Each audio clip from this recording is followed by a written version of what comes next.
में चलाओ ना बेटा। Sir content problem statement, energy audit objectives, energy auditing methodology, types of audit, case study, comparison, recommendations, conclusion और references. Next slide.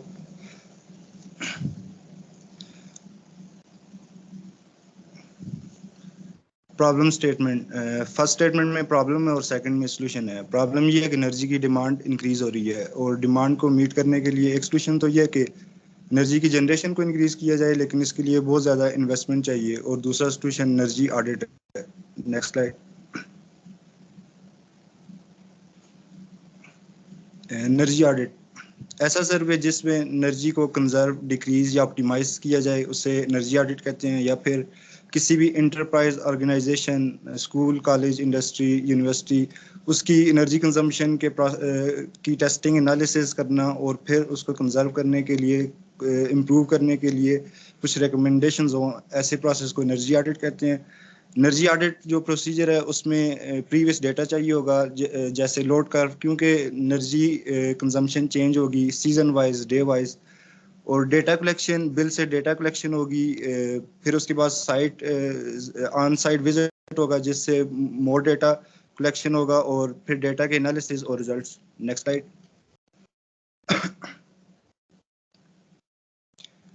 Objectives में identify losses को identify करना है, अनवांटेड लोड को रिड्यूस करना है, इनएफिशिएंट लोड को प्रॉपर एफिशिएंट लोड के साथ रिप्लेस करना है, जिससे एनर्जी कॉस्ट डिक्रीज होगी, एनर्जी सेव होगी। और एंड में एक टेबल होगा जिसमें इनिशियल इन्वेस्टमेंट गिवन होगी, कॉस्ट सेविंग गिवन होगी और एनर्जी सेविंग गिवन होगी।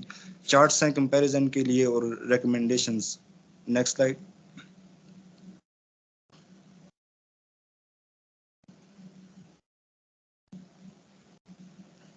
एनर्जी ऑडिट की दो टाइप्स हैं, एक है प्रीलिमिनरी ऑडिट और दूसरी है detail energy audit. Preliminary audit को स्क्रीनिंग ऑडिट या वॉक थ्रू ऑडिट भी कहते हैं। इसका एडवांटेज है ये सिंपल और क्विकेस्ट है। स्टाफ के साथ स्टार्ट में जो इसका फर्स्ट स्टेप है, स्टाफ के साथ छोटा सा इंटरव्यू होगा और बिल से डाटा कलेक्ट किया जाएगा। इसमें सिर्फ ग्लेयरिंग एरियाज पे ही फोकस किया जाएगा जहाँ पे ज़्यादा एनर्जी कंज्यूम और इनएफिशिएंटली कंज्यूम हो रही है। और फिर उसके बाद कुछ मेजर्स होंगी। मेजर्स में इनिशियल कास्ट होगी, इनिशियल कास्ट और जो कास्ट सेविंग होगी, और पे बैक टाइम मेंशन होगा। इसका ड्रॉबैक ये है कि इसमें सफिशिएंट इंफॉर्मेशन नहीं होती, जिसकी वजह से डिटेल ऑडिट पे मूव करना पड़ता है। और डिटेल ऑडिट प्रीलिमिनरी ऑडिट की एक्सटेंशन है। प्रीलिमिनरी ऑडिट में 2 to 3 डेज में कंडक्ट होती है, जबकि डिटेल ऑडिट 2 to 3 वीक्स में कंडक्ट होती है। इसमें 3 फेज हैं, एक है pre audit phase, second audit phase और post audit phase. Pre audit phase में प्रीलिमिनरी ऑडिट वाले स्टेप्स ही फॉलो होते हैं और ज़रा डिटेल ऑडिट होता है।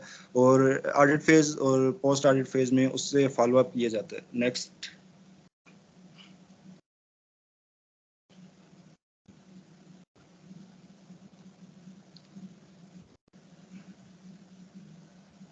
Next slide.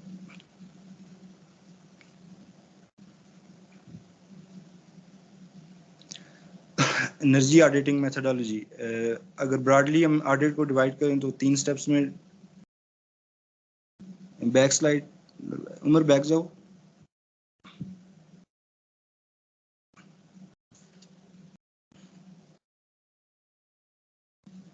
Energy auditing methodology है, ब्रॉडली 3 स्टेप्स में डिवाइड करते हैं। एक है identification of the assessment team, authority and function, second है कंडक्टिंग द असेसमेंट और थर्ड है reporting and documentation.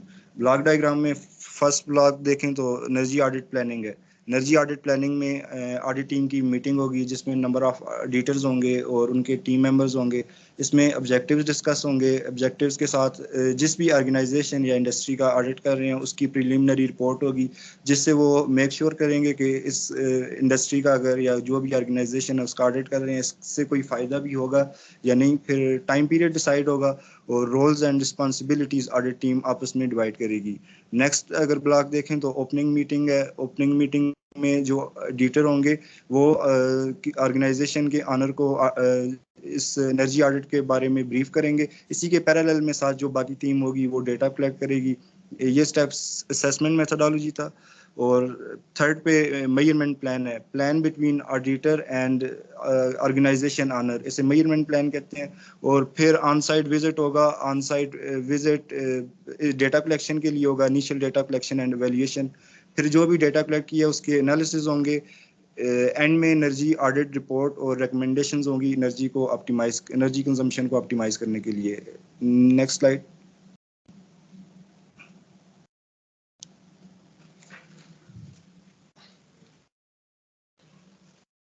Next slide.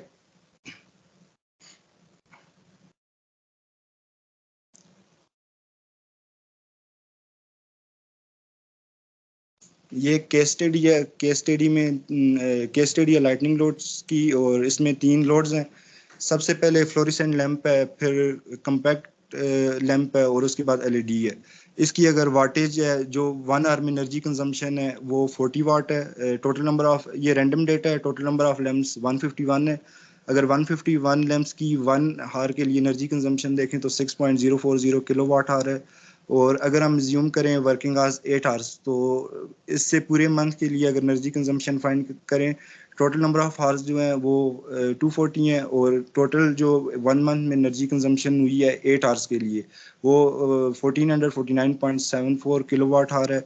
अगर जो कास्ट, जो एक यूनिट की एनर्जी कंजम्पशन की यूनिट है, उसकी प्राइस अगर 6 रुपीज़ है, तो पूरे मंथ में जो एनर्जी कंजम्पशन होगी उसकी प्राइस है 8698.464। Next slide.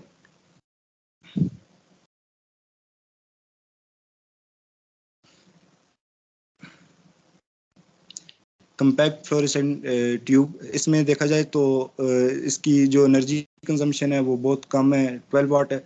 और 151 नंबर ऑफ लैम्प सेम रहेंगे, और एनर्जी कंजम्पशन 1 आवर के लिए डिक्रीज हो जाएगी, क्योंकि एक जो लैंप है वो एनर्जी कम कंज्यूम कर रहा है, और 151 लैंप्स की भी एनर्जी कंजम्पशन कम हो जाएगी।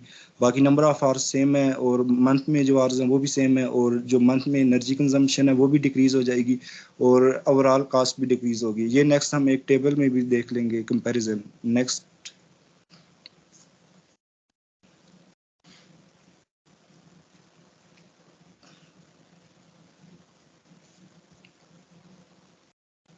Light emitting diode, light emitting diode की जो एनर्जी कंजम्पशन है वो दोनों से कम है, वो 8 वाट है। Next slide. बाकी वही सेम डेटा है इसमें।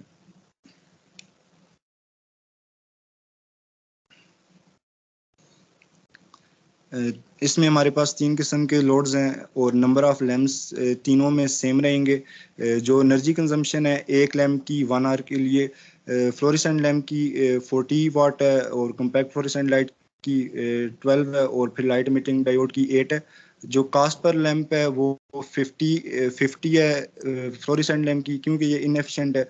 और फिर कम्पैक्ट फ्लोरेसेंट की 150, और फिर नेक्स्ट पे 250।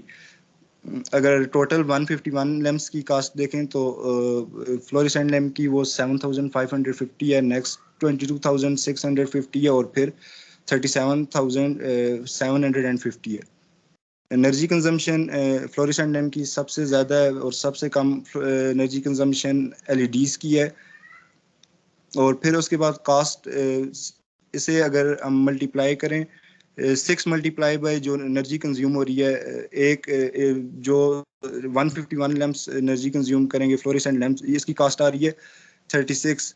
जबकि कम्पैक्ट फ्लोरेसेंट की कास्ट है वो 10 रुपीज़ है, और फिर एलईडीज़ की जो कास्ट है वो 7 रुपीज़ है।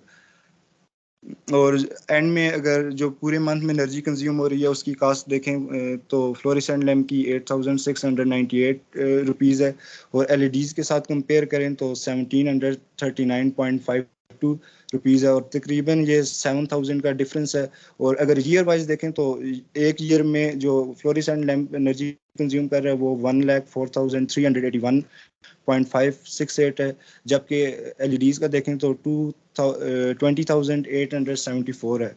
अबाउट 80,000 का डिफरेंस है। ये एक ऑडिट रिपोर्ट होगी लाइटनिंग लोड के लिए। नेक्स्ट।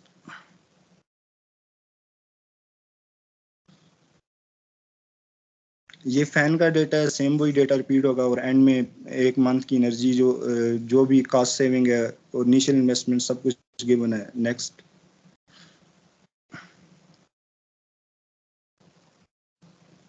पाई चार्ट्स हैं सेक्टर वाइज एनर्जी कंजम्पशन और अप्लाइंसेस वाइज। इनका मकसद ये है कि कहाँ पे ज़्यादा एनर्जी कंज्यूम हो रही है और कहाँ पे ज़्यादा एनर्जी ऑडिट की ज़रूरत है। जैसे सेक्टर में देखा जाए तो इंडस्ट्रीज़ में सबसे ज़्यादा एनर्जी कंज्यूम हो रही है 32.4% और फिर ट्रांसपोर्टेशन है 26%, रेजिडेंशियल और कमर्शियल। और अप्लाइंसेज में हीटिंग और कूलिंग लोड 59% है, लाइटनिंग 12%, रेफ्रिजरेशन 8%, इसी तरह आगे भी परसेंटेज सारी मेंशन है। और इन एनर्जी ऑडिट के थ्रू इनको हम ज़्यादा से एनर्जी कंजम्पशन को कंजर्व कर सकते हैं। Next recommendations. पीक आवर्स में इलेक्ट्रिसिटी को कम से कम यूज़ करना चाहिए क्योंकि पीक आवर्स में डिफरेंट सोर्सेज से एनर्जी जनरेट की जाती है जिनका टैरिफ भी डिफरेंट होगा। उसके लिए डिमांड कंट्रोलर्स यूज़ करने चाहिए। लेट्स सपोज अगर एक कमरे में 5 लाइट्स हैं तो पीक आवर्स जैसे 6 to 10 PM होंगे तो 5 में से 2 लाइट्स ऑटोमेटिकली ऑफ हो जाएं। अगर इसी तरह 3 बिल्डिंग्स हैं और उसमें काफ़ी ज़्यादा रूम्स हैं तो काफ़ी ज़्यादा इसमें एनर्जी को हम सेव कर सकते हैं। फिर टाइम शेड्यूलिंग होनी चाहिए कि जो जो काम हम पीक आवर्स में कर रहे हैं उस टाइम को शिफ्ट करके किसी और टाइम में ऑफ पीक आवर्स में वो काम कर लें। और हमें लाइट्स को बंद करना चाहिए, इससे 0.5% एनर्जी सेव होती है। डे लाइट को यूज़ करना चाहिए, एफिशिएंट बल्ब्स को यूज़ करना चाहिए और कंडीशनिंग लोड्स को 30 मिनट पहले ही ऑफ करना चाहिए, उसके इफेक्ट को भी यूज़ करना चाहिए और एयर फिल्टर्स को रिप्लेस करना चाहिए और डेस्कटॉप की जगह लैपटॉप यूज़ करने चाहिए। नेक्स्ट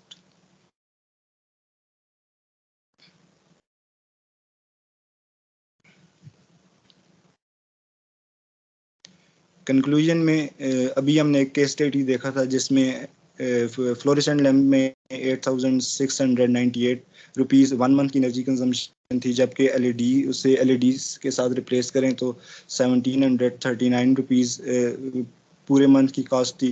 अबाउट 7,000 हमारे पास एनर्जी कॉस्ट सेव हो रही थी। और लोगों में अवेयरनेस पैदा करनी है regarding to energy consumption, energy audit और अनवांटेड लोड को